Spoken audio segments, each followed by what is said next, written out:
नमस्कार. स्वादांची महफिल चॅनलमध्ये तुम्हा सर्वांचे स्वागत. उन्हाळा सुरू झालेला आहे आणि भरपूर मोठ्या प्रमाणात आंबे आपल्या सर्वांच्याच घरी आलेले आहेत. अगदी आपल्या लहानपणापासून मोठी मंडळी, आई आजी आपल्याला सांगत असतात की आंबे पाण्यात भिजवून खा. अहो, खरंच खायची गरज आहे का? मला मिळालेली उत्तरं मी तुम्हाला सांगणार आहे. आंबा फळांचा राजा, ज्यामध्ये व्हिटॅमिन ए, सी तसेच फायबर, मिनरल्स असतात. मोठ्या प्रमाणात चांगल्या प्रतीचे आंबे मिळावे म्हणून झाडावर, फळांवर कीटकनाशके, जंतुनाशके मारली जातात. तसेच झाडापासून तोडल्यानंतर मोठा प्रवास करून आंबा आपल्या घरी येत असतो. तर अशावेळी तो इतर जीवजंतू धुळीच्या संपर्कात येतो.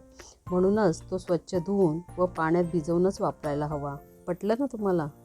आयुर्वेदशास्त्रानुसार आंबा हा उष्ण गुणधर्माचा असतो. त्यात तो पिकवण्यासाठी तसेच सेफली वाहून नेण्यासाठी गवतात ठेवला जातो. आंबा तयार होऊन ऐन उन्हाळ्यात बाजारात येतो. बाहेरही प्रचंड उष्णता असते, ज्यामुळे आपल्या शरीराचे तापमानही वाढलेले असते. उष्णतेने घामोळ्या किंवा फोडही आपल्याला होतात. त्यातच आंबा आपल्या सर्वांचा आवडता असल्यामुळे तो जरा मोठ्या प्रमाणातच खाल्ला जातो. अर्धा ते 1 तास पाण्यात भिजवून ठेवल्याने आंब्यातली उष्णता कमी होते व असे आंबे खाल्ल्याने आपल्याला उष्णतेचा, ॲसिडिटीचा किंवा ब्लोटिंगचा त्रास होत नाही. पटले का हे दुसरे कारण तुम्हाला?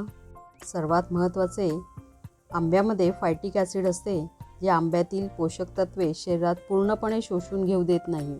म्हणूनच आंबा तासभर पाण्यात भिजवल्याने त्यातले फायटिक ॲसिड कमी होते व जास्तीत जास्त आयर्न, झिंक, कॅल्शियम आपल्या शरीरात शोषले जाते आणि आंबा पचायला हलका होतो. आता आंबा भिजवून खाण्यामागचे शास्त्रीय कारण तुम्हा सर्वांनाच कळलेले आहे. त्यामुळे यापुढे तुम्हीही आंबे नक्कीच भिजवून खाल. कशी वाटली आजची ही माहिती? आम्हाला नक्की कळवा आणि व्हिडिओ आवडला तर लाईक, शेअर आणि स्वादांची महफिल चॅनेलला सबस्क्राईब जरूर करा. मग अशा पद्धतीने भरपूर आंबे खा आणि हा उन्हाळा एन्जॉय करा. चला, भेटूया लवकरच. तोपर्यंत बाय.